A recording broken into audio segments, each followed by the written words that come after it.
What's up, guys? It's Jay, MorninAfterKill, and I'm back here on Destiny. And for the last few days, I've been doing a little bit of testing in the first area of the Crotas and Raid. Now, this area requires you to travel along a path that it's lit with lamps. And if you go off the path and get away from the lamps, you will be consumed by the darkness, and it makes you a little bit heavier. And I was like, man, this is actually pretty tough. We had quite a little bit of trouble getting through this area on my first time through the raid, and you know, it's probably because I decided that staying up all night for a DLC that comes out at 4 in the morning, I decided that was the best course of action going into the hardest activity in the all-new DLC, and it probably wasn't the best decision. But, you know, I've never been the type of person to make the best choices in life, and that's probably why you shouldn't look up to me as a role model. I make very bad choices, and making bad ones in video games is pretty much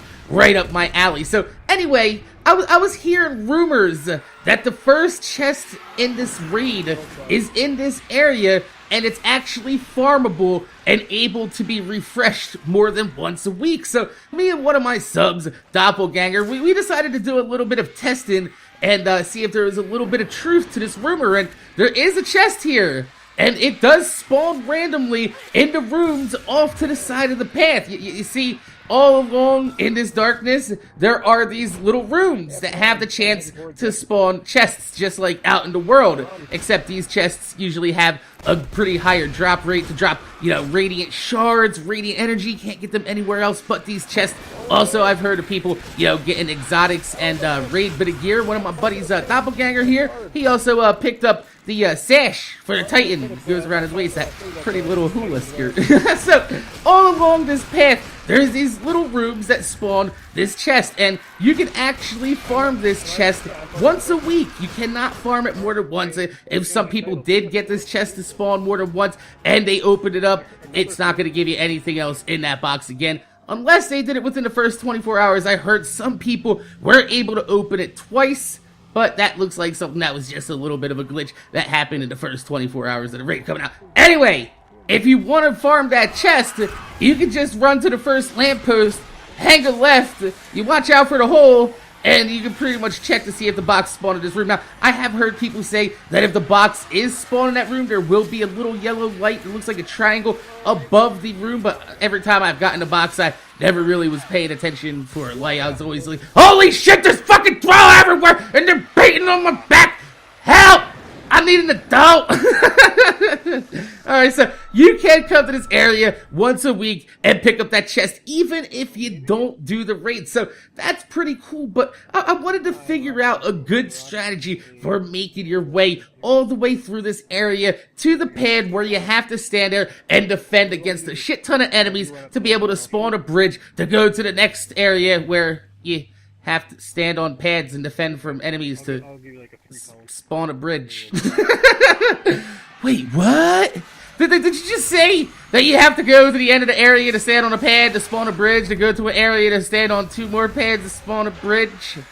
Yeah, that's a little redundant. But that is not the topic of the commentary. We'll go about that another day. And we were doing a little bit of testing and trying to find some strategies for getting your way through here, because if you stay near the lamps too long, they explode and they kill everything. So the object is you need to stick with your team, move from light to light, killing a thrall as you go, and cleansing your darkness with the lamps.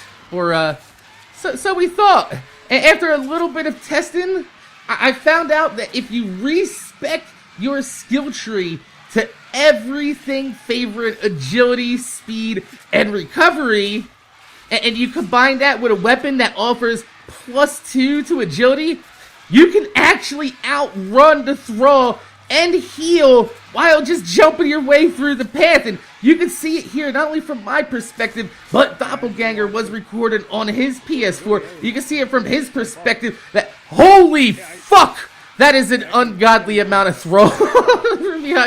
I'm hitting that whole ass, small ass, and I'm trying to cleanse as much light as I can, strafing around the light poles and getting the thrall stuck on them behind me. But I was actually able to make it through the entire lamppost area, including the point where about halfway through, the lamps seemed to go away.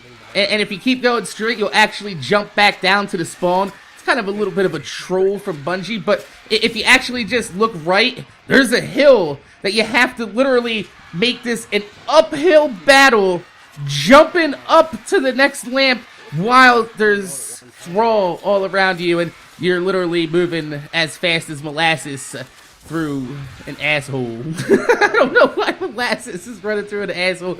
I was trying to find a good, I guess, way to simulate how slow we were moving, and I guess molasses would move pretty slow. Molasses moves slow through anything, so you could literally just say molasses through an asshole. It works anyway. But now I'm not saying that this is gonna be the end all be all strategy that's gonna get you to the end and you're gonna be able to defend the bridge activation pad and get through this area solo.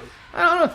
Maybe I'll try it sometime next week, but right now I do have the checkpoint for the second area after this, and I don't want to go all the way back through that and have to get back to that checkpoint just in case I do beat the raid this week.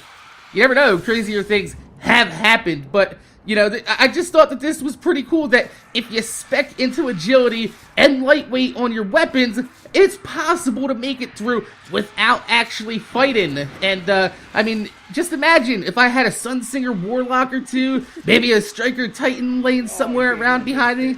Yeah, that'll do, pig.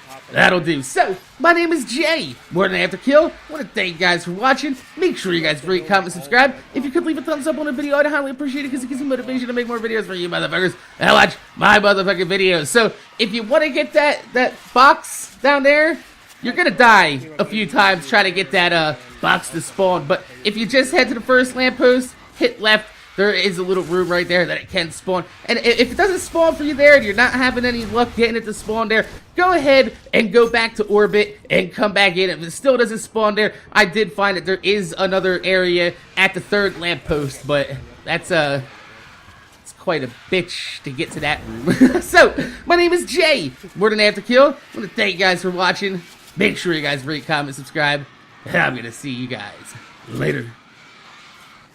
Hey, there's a door back where you just fell down. There's a light on it above it. Yeah, there's a little tiny light. And you're in a hole.